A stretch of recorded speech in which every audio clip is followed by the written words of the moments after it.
Welcome to MMA Fancast. My name's Luke, and I have the honor of having a first-time guest on the show, Wendy Anundson. Wendy, welcome to the show. Glad to be here.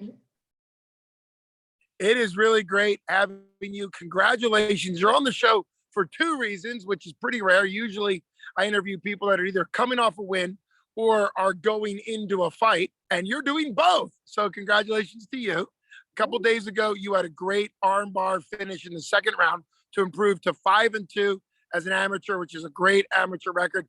And in under a month, you're going to be fighting at 247 Fighting Championships Brawl in the Burgh 12, which is July 9th at their debut at a casino that's local at the Meadows Casino. So it's going to be really great. Let's first start on the fight that you just had.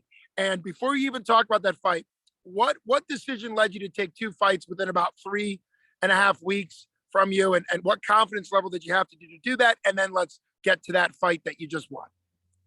Well, honestly, I'm just trying to stay busy. I know that I need to rack off a bunch of fights and get a bunch of experience so that eventually I can make it to the big show. You know, I have to get as much experience as I can. So I'm willing to take pretty much any fight that anyone throws at me. I actually fought last April, and then I fought before that. And then I have a fight July 9th for 247. And I also have a fight July 30th. And then I have one lined up in August. I have one lined up in October. So I'm just trying to stay busy. Wow. Well, then I apologize for saying that you were on to talk about two things. I guess you could talk about 5 or 6 things with all that going on. That is fantastic. I'd love to follow you going forward, no matter what happens July 9th, to kind of see where your career goes, because obviously you're very willing to take fights. Let's talk about that fight Saturday. We're less than a week removed, so it's always great to get your experience. It ended like you put the clip of the finish, which was really cool, up on Facebook. A great armbar transitioning from mount. Just beautiful technique. What was it like to get that, and how did that whole setup work out for you? I mean, it felt really good. I think it always feels good when you get a finish. She definitely was really tough. It was a lot of fun. I wanted to finish the fight so that I would be good for this fight coming up, you know. So that is a motivation when you take fights so close together, is to try to get fights finished quickly so you don't get any type of suspension. And obviously you'll probably have that mindset for the July 9th fight as well. I looked, before we get to the July 9th fight, I looked on Tapology. It's great. It's a great resource. It doesn't always have perfectly accurate things. It had you winning by stoppage in every win you've had. Is that accurate? And are you mainly winning by submission or by strikes? I think I have 2 submissions and 3 by strikes.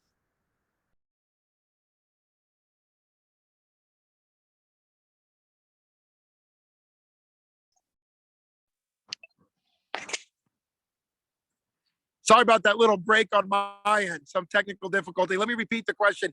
Tapology says that you have finished every fight by either submission or strikes. Is that accurate? And are you more excited to get a submission or win by strikes? Because it looks like you've done both.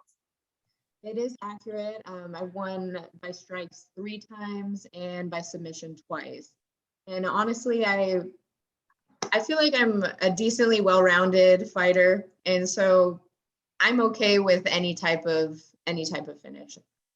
Even if it goes the distance, I'm going to enjoy it. Well, with your 5 wins coming by finish, it's very impressive. I saw on Facebook that you give credit to your trainer, coach, and husband, Kelly, and I know that he has fought in Bellator and on the Ultimate Fighter show. What's it like having that experience? Obviously, you're married to him, so I hope your relationship's great. But from a coaching standpoint, what's it like having somebody in your corner that is so experienced in MMA? It's great. It's awesome. I mean, I feel like I fully trust him in anything that he tells me, anything he shows me. It's great. It's awesome. I love it. I mean, I wouldn't be where I'm at without him. He's put countless hours into me. So I appreciate it a bunch. He's awesome. That is fantastic. That's probably always the case with any type of coach and trainer, but even more when that's your partner. And obviously it goes a long way to have a spouse.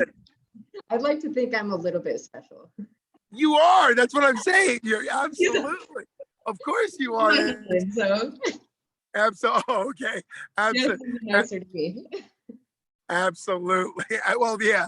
They or more rough, right? Like I think sometimes a spouse might expect even higher standards. It's interesting. My dad was a public school teacher. My mom wouldn't let us have him because she was worried that he'd be too hard on us as being his kid. So it can go both ways.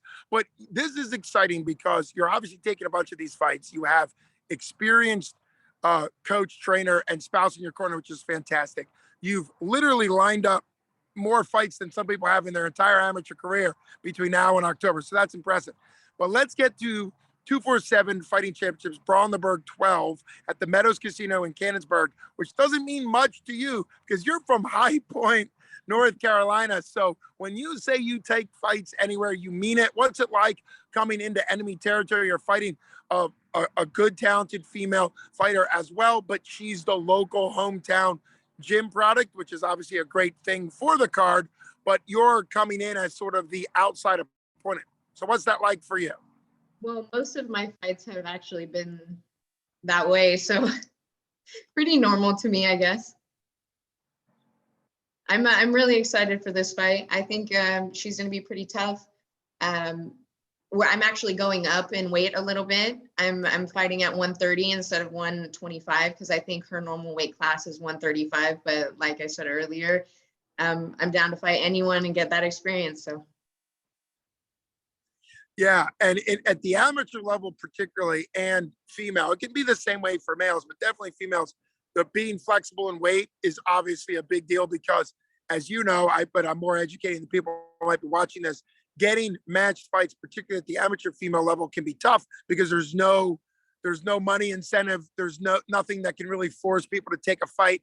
And sometimes the pickings are slim. And so talented female fighters can stay at the amateur level for a long time and sometimes without fights and sometimes are forced to kind of decide to go pro. So it's great that you're getting these fights. It's obviously exciting. I always think it's exciting to see. I give the matchmaking team, there's 3 of them at 247 that do the matchmaking, Jim Mooney being the primary one. But I give them a lot of credit because a lot of times they're bringing fighters like yourself from many states away. And I think it just makes 247, as a 247 guy, I think makes 247 more exciting, and wins in 247 mean more because they're matching up tough opponents from wherever they happen to come. So come July 9th, you kind of alluded to the fact that you like to get finishes to keep yourself fresh for the next fight. But what is your prediction? What would you like to happen July 9th? Oh, man. I mean, honestly, when it comes to fighting, you never really know what's going to happen until you go out there and do it. And also, I'm not going to tell you all my secrets.